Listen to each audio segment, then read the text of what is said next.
नमस्कार प्यारे विद्यार्थियों। कल हमने बंगाल में ब्रिटिश प्रभुत्व की स्थापना के बारे में पढ़ा और उसके तहत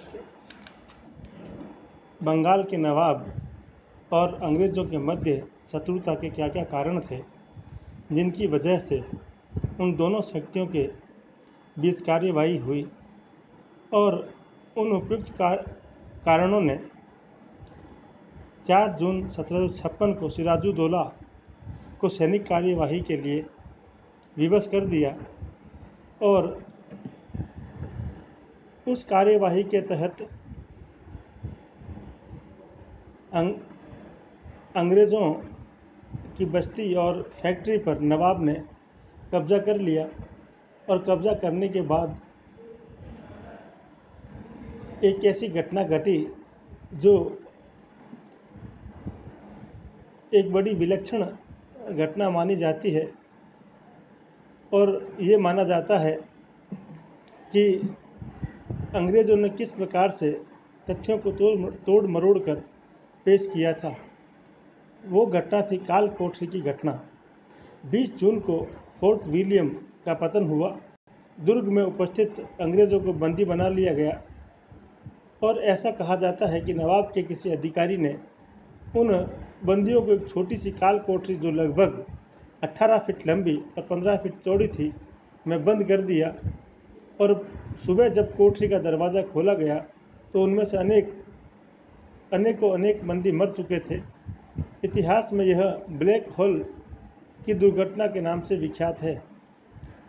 इस दुर्घटना का विवरण हॉलवेल द्वारा लिखे गए एक पत्र से मिलता है जिसमें ये कहा गया है कि जून मास की भयंकर गर्मी में नवाब के आदेश से 146 अंग्रेज बंदियों को काल कोठरी में बंद कर दिया गया और सुबह जब काल कोठरी खोली गई तो उसमें से 123 व्यक्ति मर चुके थे। केवल 23 व्यक्ति ही उसमें से जीवित रह पाए। इस दुर्घटना पर इतिहासकारों में गंभीर मतभेद है और ऐसा माना जाता है कि यह घटना का विवरण केवल हॉलवेल की कल्पना पर आश्रित है। बहुत से ऐसे तथ्य प्राप्त होते हैं जिनके आधार पर ये अनुमान लगाया गया है। अधिकांश इतिहासकार ये मानते हैं कि इस घटना में सत्यता विद्यमान नहीं है। इन्हीं परिस्थितियों में बंगाल के नवाब और अंग्रेज़ों के बीच 1757 में अलीनगर की संधि संपन्न हुई। कासिम बाजार तथा कलकत्ता की पराजयों का समाचार जब मद्रास पहुंचा तो वहां के अंग्रेज अधिकारी उत्तेजित हो गए। वे इतनी आसानी से अपनी पराजय स्वीकार करने को तैयार नहीं थे और साथ ही नवाब से क्षमा याचना के लिए भी तैयार नहीं थे। वे तो शस्त्र बल से नवाब को झुकाकर अपना राजनीतिक वर्चस्व कायम करना चाहते थे। यदि वे ऐसा नहीं करते तो भारतीय राजनीति में उनकी प्रतिष्ठा धूल में मिलने का अंदेशा था और इसका लाभ उनके प्रतिद्वंदी फ्रांसीसी उठा सकते थे। अतः मद्रास काउंसिल की बैठक में यह निर्णय हुआ कि क्लाइव के नेतृत्व में कासिम बाजार और कलकत्ता पर पुनः आक्रमण करने और उन पर अधिकार करने के लिए एक शक्तिशाली सेना बंगाल भेजी जाए। क्लाइव की सहायता के लिए जल सेनानायक वाटसन को भी नियुक्त किया गया और उन्होंने क्लाइव को आदेश दिया कि बंगाल के मौजूदा नवाब को हटाने का पूरा प्रयास किया जाए और इस संबंध में उसे स्वतंत्र रूप से कार्य करने की पूर्ण स्वतंत्रता प्रदान की गई। सिराजुद्दौला को यह आशा नहीं थी कि अंग्रेज इतने जल्दी आ धमकेंगे और उनके विरुद्ध एक शक्तिशाली गुट खड़ा करके उसके विरुद्ध षड्यंत्र रचने में सफल हो जाएंगे। दिसंबर 1756 के अंत में अंग्रेज़ों की सेना बंगाल पहुंची। क्लाइव और वाटसन ने अपने विश्वस्त लोगों की सहायता से सिराजुद्दौला के अधिकारियों और सेठ साहूकारों को अपनी ओर मिलाने तथा नवाब को सत्ताच्युत करने के लिए षड्यंत्र रचना प्रारंभ किया। ऐसे लोगों में राजा मानेकचंद, व्यापारी अमीचंद, जगत सेठ, मीर जाफर इत्यादि मुख्य थे। इनको भारी रिश्वत प्रदान की गई और उनके व्यापार में विशेष छूट देने का इनके साथ समझौता किया गया। अंग्रेज़ों की सेना ने हुगली और उनके आसपास के क्षेत्रों में लूटपाट की और जब नवाब को इसी सूचना मिली तो नवाब अपने 40,000 सैनिकों के साथ कलकत्ता की ओर आया। 30 जनवरी को क्लाइव ने नवाब की सेना पर आक्रमण कर उसे काफ़ी नुकसान पहुंचाया।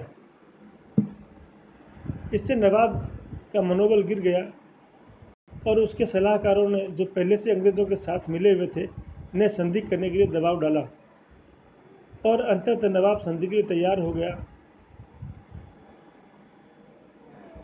नवाब संधि के लिए तैयार हुआ। यह अत्यंत विवाद का विषय है।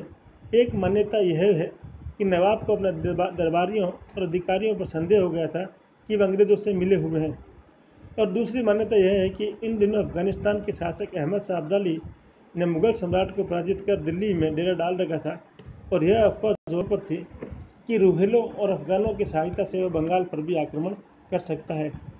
ऐसी स्थिति में नवाब ने अंग्रेज़ों के साथ संधि करना ही उचित समझा। उधर क्लाइव की स्थिति भी अधिक मजबूत नहीं थी। वाटसन के साथ उसके संबंध तनावपूर्ण हो गए थे और कलकत्ता काउंसिल से उसको अपेक्षित सहयोग नहीं मिला। अतः बिना कठिनाई के प्राप्त होने वाले यश से वंचित रहना क्लाइव को पसंद नहीं था। अतः जब नवाब की तरफ से संधि का प्रस्ताव आया तो क्लाइव ने उसे सहर्ष स्वीकार कर लिया। इस प्रकार 9 फरवरी 1757 ईस्वी को दोनों पक्षों में संधि हुई, जो अलीनगर की संधि कहलाती है, जिसकी मुख्य शर्तें निम्न प्रकार थी। नंबर 1, मुगल बादशाह ने अंग्रेज़ों को जो व्यापारिक सुविधाएं तथा विशेष अधिकार प्रदान किए थे, नवाब ने उन सबको मान्यता प्रदान कर दी। बंगाल, बिहार और उड़ीसा में पहले की तरह कंपनी का दस्तक के प्रयोग का अधिकार भी नवाब ने स्वीकार कर लिया। इसी प्रकार नंबर 3, जिन फैक्ट्रियों पर नवाब ने अधिकार कर लिया था, वे फैक्ट्रियां पुनः अंग्रेज़ों को लौटा दी गई और कंपनी की संपत्ति तथा अंग्रेज़ों की हानि की क्षतिपूर्ति का वचन नवाब ने उनको दिया। नंबर 4, कंपनी को कलकत्ता में अपनी इच्छा अनुसार किलेबंदी करने की छूट भी मिल गई। नंबर 5, कंपनी को अपने निजी सिक्के डालने का अधिकार भी दिया गया और अंत में उपयुक्त सुविधाओं के बदले में कंपनी ने नवाब को उनकी सुरक्षा का आश्वासन दिया। अलीनगर की संधि ईस्ट इंडिया कंपनी के लिए काफ़ी लाभदायक और सिराजुद्दौला के लिए अपमानजनक थी। क्लाइव ने संधि के द्वारा कंपनी के लिए बहुत सारे अधिकार प्राप्त कर लिए। इस संधि के द्वारा उसने फ्रांसीसियों और नवाब के संभावित गठबंधन को भी रोक दिया, जिससे बंगाल में कंपनी की स्थिति अत्यंत सुदृढ़ हो गई। वस्तुतः अलीनगर की संधि पर दोनों ही पक्षों ने अपनी अपनी परिस्थितियों से विवश होकर हस्ताक्षर किए थे, अतः दोनों में संघर्ष होना तो भविष्य में अवश्य संभावित था। और इसके साथ ही प्लासी की लड़ाई हेतु परिस्थितियां भी धीरे धीरे तैयार हो गई। 1757 ईस्वी में ही फिर उन दोनों शक्तियों के मध्य प्लासी का युद्ध हुआ। उन दोनों शक्तियों के मध्य प्लासी के युद्ध के कुछ कारण विद्यमान थे। उन कारणों की चर्चा हम पहले करेंगे। मात्र 4 माह पश्चात ही ये लड़ाई हुई। इसमें सबसे पहला कारण था संधि की शर्तों का पूरा नहीं किया जाना। परिस्थितियों से विवश होकर दोनों पक्षों ने संधि तो की, परंतु शर्तों का पालन करने में किसी ने भी रुचि नहीं दिखाई।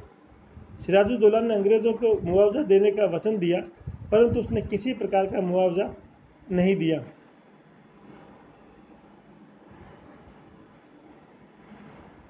इसी प्रकार कंपनी पर भी आरोप लगाया जाता है कि कंपनी ने नवाब से भी जो वादे किए थे उन वादों को उन्होंने उनको मानने से इनकार कर दिया। अंग्रेज़ों का मानना था कि जब तक नवाब सिराजुद्दौला नवाब रहेगा तब तक कंपनी के हितों को खतरा बना रहेगा। इसी प्रकार अंग्रेज़ों द्वारा नवाब पर यह दोष लगाया गया।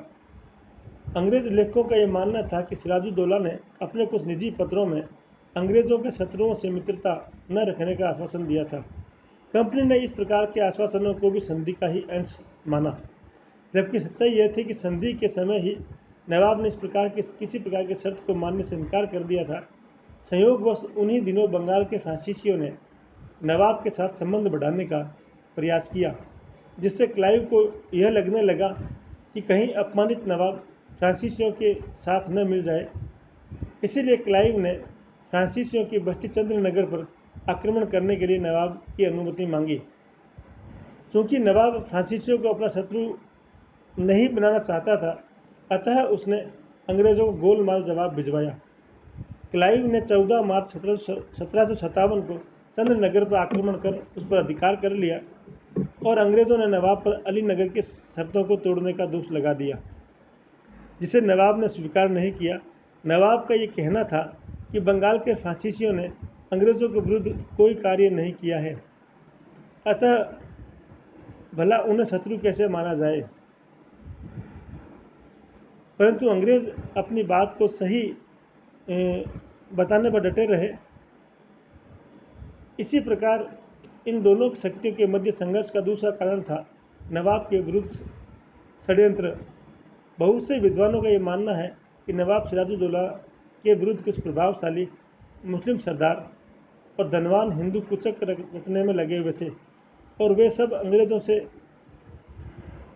सहयोग मांग रहे थे और उन्हें सहयोग का आश्वासन भी अंग्रेज़ों से मिल गया था।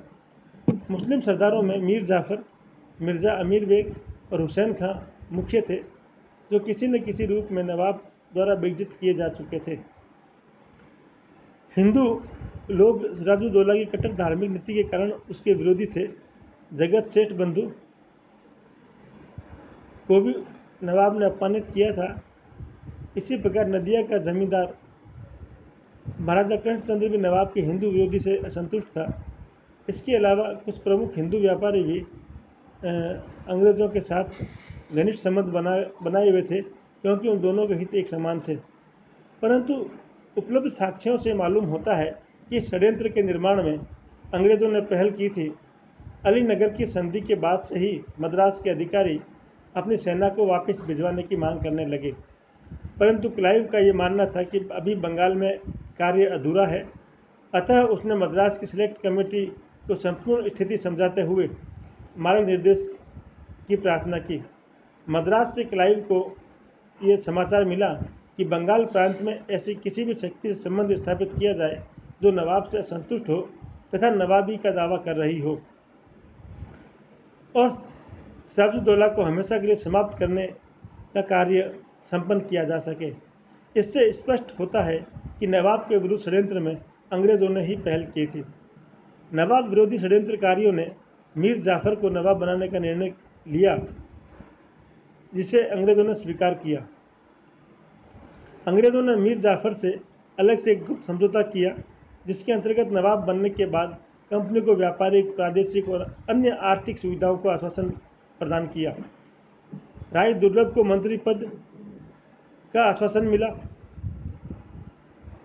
षड्यंत्र की सभी शर्तें कलकत्ता के एक सिख व्यापारी अमीचंद की मध्यस्थता से तय हुई, अतः उसे नवाब के कोष का 5% देने का वायदा किया गया। सब कुछ तय हो गया तो अमीचंद ने 5% के अलावा 30,000 पाउंड की भी मांग की और मांग न मानने पर षड्यंत्र का भंडाफोड़ करने की धमकी दी। इस पर क्लाइव ने भी उसे धोखा देने की नीति अपनाई। उसने 2 संधि पत्र तैयार करवाए, एक सफ़ेद कागज़ पर जो सही था और दूसरा लाल कागज़ पर जो झूठा था, और जिसमें अमीचंद को 30,000 पाउंड देने की बात कही गई थी। वाटसन ने झूठे संधि पत्र पर हस्ताक्षर करने से मना किया। तब क्लाइव ने उसके जाली हस्ताक्षर बनाए और अमीचंद को संतुष्ट कर दिया। क्योंकि क्लाइव ने कंपनी के हितों की रक्षा के लिए धोखाधड़ी की थी, इसीलिए अंग्रेज इतिहासकार ने उसके इस कुकृत्य को भी भुला दिया। अपने विरोधियों के इस षड्यंत्र की सूचना यद्यपि नवाब को युद्ध से पहले ही मिल गई थी, परंतु नवाब ने षड्यंत्रकारियों के विरुद्ध कोई सख्त कदम नहीं उठाया। उसने अपने चारों सेनानायकों मीर जाफ़र, राय दुर्लभ, यार लतीफ़ खां और मीर मोइनुद्दीन को बुलवाकर उनकी अपने प्रति वफादारी की शपथ लेने को कहा। उनके ऐसा करने मात्र से नवाब संतुष्ट हो गया, जबकि वस्तुतः मीर मोइनुद्दीन खां के अलावा तीनों सेनानायक षड्यंत्र में सक्रिय थे। अतः उपरोक्त परिस्थितियों में प्लासी का युद्ध 19 जून 1757 को हुआ। षड्यंत्र पूरा होते ही क्लाइव ने युद्ध का बहाना ढूंढना आरंभ किया। उसने नवाब को एक पत्र लिखा जिसमें उस पर अली नगर की संधि को भंग करने का आरोप लगाया। उसका यह आरोप अत्यंत झूठा और निराधार था। इसकी पुष्टि इसी बात से हो जाती है कि नवाब का उत्तर आने से पहले ही क्लाइव सेना सहित राजधानी की तरफ कूच कर गया था। 19 जून 1757 को अंग्रेज़ों ने कटवा पर अधिकार किया। इसकी सूचना मिलते ही नवाब भी सेना सहित आगे बढ़ा और दोनों पक्षों की सेनाएं प्लासी के मैदान में आमने सामने आ डटी। नवाब की सेना में लगभग 50,000 सैनिक थे। क्लाइव के पास 800 यूरोपियन और 2200 भारतीय सैनिक थे। क्लाइव ने अपना डेरा आम के पेड़ों की कतारों की ओट में लगाया ताकि शत्रु के तोप खाने से राहत मिल सके। एक बार तो नवाब की विशाल सेना देखकर क्लाइव हिम्मत खो बैठा और उसने आक्रमण करने का साहस नहीं किया, परंतु जब षड्यंत्रकारी सेना नायकों ने उसे पुनः विश्वास दिलाया, तब 23 जून 1757 को क्लाइव ने आक्रमण किया। नवाब के चारों सेना नायकों में से 3 सेनानायक अपने अपने सैनिक दस्तों के साथ चुपचाप युद्ध का नज़ारा देखते रहे। केवल मीर मोइनुद्दीन खां ने ही शत्रु का सामना किया, परंतु थोड़ी ही देर बाद वह मारा गया। अदूरदर्शी नवाब अपने ही लोगों की विश्वासघात से घबरा गया और 2000 सैनिकों के साथ युद्ध के मैदान से भाग खड़ा हुआ। उसके भागते ही नवाब के षड्यंत्रकारी सेनानायकों ने अपने अपने दस्तों को भी लौट जाने के आदेश दे दिए। इस प्रकार बिना किसी विशेष प्रयास के ही क्लाइव ने प्लासी का युद्ध जीत लिया। नवाब जब मुर्शिदाबाद से पटना की ओर भाग रहा था तो उसे बंदी बना लिया गया। 28 जून 1757 को अंग्रेज़ों ने मीर जाफ़र को बंगाल का नवाब घोषित कर दिया। 2 जुलाई को मीर जाफ़र के पुत्र मीरन ने नवाब सिराजुद्दौला की हत्या कर दी। ये यूँ देखा जाए तो बहुत छोटा सा युद्ध था, लेकिन इस युद्ध का महत्व अपने आप में बहुत बड़ा है। यद्यपि सैनिक दृष्टि से प्लासी का युद्ध कोई बहुत बड़ा युद्ध नहीं था, किंतु इसके परिणाम बड़े महत्वपूर्ण सिद्ध हुए। सैनिक दृष्टि से तो इसमें नवाब के केवल 500 और अंग्रेज़ों के 65 सैनिक ही मारे गए। नवाब की विशाल सेना के पराजय का मूल कारण उसके सेनानायकों का विश्वासघात था। क्लाइव ने जगत सेठ बंधुओं और मीर जाफ़र जैसे देशद्रोहियों की महत्वाकांक्षाओं का पूरा लाभ उठाया। इसीलिए प्रोफेसर के.एम. पन्नीकर लिखते हैं कि प्लासी एक ऐसा सौदा था जिसे बंगाल के धनी लोगों और मीर जाफ़र ने नवाब को अंग्रेज़ों के हाथों बेच दिया। प्लासी के युद्ध के बाद बंगाल में एक नए युग की शुरुआत हुई, जिसने न केवल बंगाल प्रांत में ही क्रांति उत्पन्न की, अपितु ईस्ट इंडिया कंपनी के स्वरूप में भी क्रांतिकारी परिवर्तन कर दिया। इस युद्ध के जो महत्व है, उस महत्व में सबसे पहले हम राजनीतिक महत्व के बारे में चर्चा करेंगे। प्लासी के युद्ध से तत्कालिक शासन व्यवस्था का खोखलापन स्पष्ट हो गया। भारतीयों के आंतरिक मतभेद खुलकर सामने आ गए और यह भी स्पष्ट हो गया कि धनवान हिंदू लोग बंगाल में मुस्लिम शासन को समाप्त करने की दशा में किस सीमा तक विदेशियों से सांठगांठ कर सकते हैं। इससे अंग्रेज़ों का आत्मविश्वास बढ़ गया और वे यह मानने लगे कि षड्यंत्र और कुचक्रों द्वारा भारतीयों के द्वारा ही परास्त करके अपने साम्राज्य की स्थापना की जा सकती है। युद्ध के परिणाम स्वरूप मीर जाफ़र बंगाल का शासक बना, परंतु उसकी शासन सत्ता कंपनी के सैनिक सहयोग पर ही टिकी हुई थी। इस प्रकार मीर जाफ़र कंपनी के हाथ का मात्र खिलौना बना और वास्तविक शासन सत्ता अंग्रेज़ों के हाथों में ही रही। अब तक अंग्रेज़ केवल एक व्यापारिक कंपनी के मालिक थे और उस समय कंपनी पर नवाब का नियंत्रण था। प्लासी ने नवाब के नियंत्रण को समाप्त कर दिया और नवाब पर कंपनी के नियंत्रण को मजबूत बना दिया। उसकी असहायता इसी बात से स्पष्ट हो जाती है कि चाहते हुए भी मीर जाफ़र अपने दीवान राय दुर्लभ और बिहार के नायब दीवान राम नारायण को किसी प्रकार की सज़ा नहीं दे सका, क्योंकि वे कंपनी के वफादार थे। कंपनी की कृपा प्राप्त करके कोई भी व्यक्ति प्रशासन में बड़े से बड़ा पद प्राप्त कर सकता था।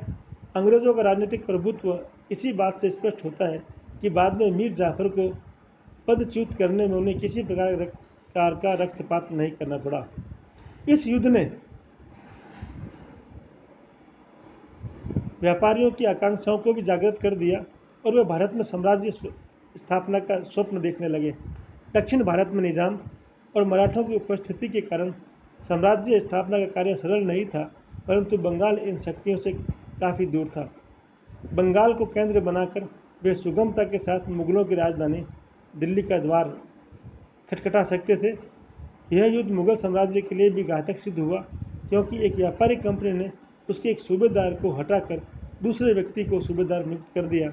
अर्थात यह स्पष्ट हो गया कि मुगल सम्राट केवल एक मुख दृष्टा है और कोई भी व्यक्ति अपने बल पर सूबेदार को हटा सकती है और नियुक्त कर सकती है।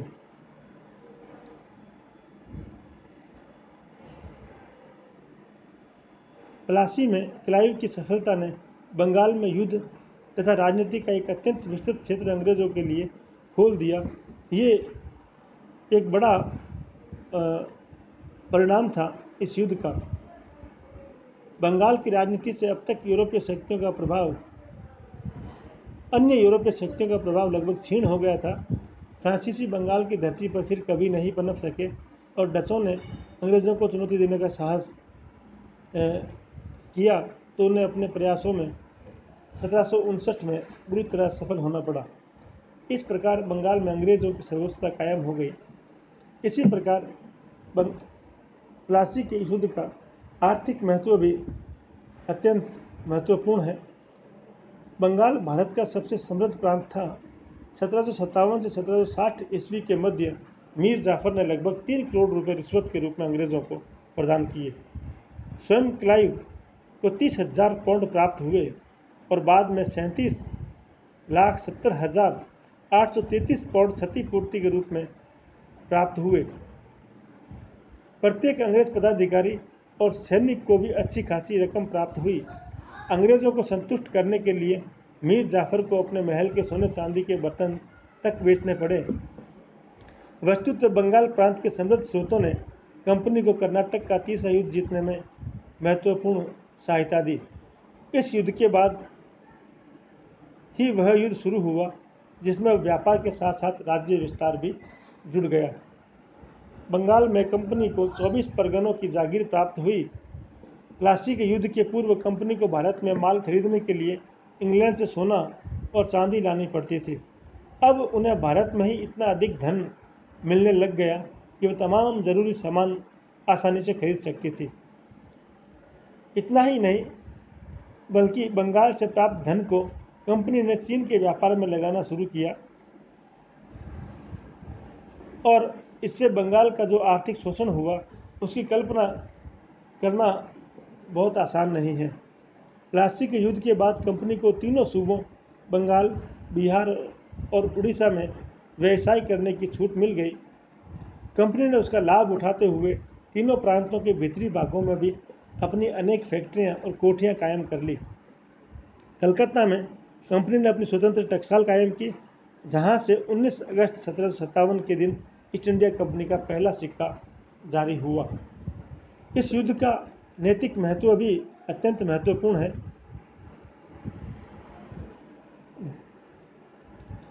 क्लाइव और अन्य अंग्रेज अधिकारियों ने अपने षड्यंत्रों एवं जालसाजियों पर पर्दा डालने के लिए सिराजुद्दौला पर झूठे आरोप लगाए और उसके चरित्र को कलंकित करने का प्रयास किया, जबकि अंग्रेज इतिहासकार मेलिसन लिखते हैं कि वास्तव में सिराजुद्दौला योग्य, ईमानदार और शांतिप्रिय व्यक्ति था। अंग्रेजों ने प्रारंभ से ही उसे धोखा दिया, जबकि उसने अंग्रेजों के साथ सहृदयता का व्यवहार किया था। अतः क्लाइव का षड्यंत्र एवं आक्रमण नैतिक दृष्टि से भी सर्वथा निंदनीय था। इससे भी अधिक निंदनीय व्यवहार मुस्लिम सरदारों मीर जाफ़र, हुसैन खां, यार लतीफ़ और हिंदू साहूकारों और जमींदारों का रहा, जिन्होंने थोड़े से प्रलोभन में आकर अपने शासक तथा राष्ट्र के साथ विश्वासघात किया, अपने देश को एक विदेशी शक्ति, विदेशी कंपनी के हाथों बेच डाला। इस प्रकार आज के इस व्याख्यान में हमने प्लासी के युद्ध के महत्व और सिराजुद्दौला और अंग्रेज़ों के मध्य जो संघर्ष शुरू हुए उस पर चर्चा की है। इसमें हम आज इतना ही पढ़ेंगे। धन्यवाद। जय हिंद, जय भारत।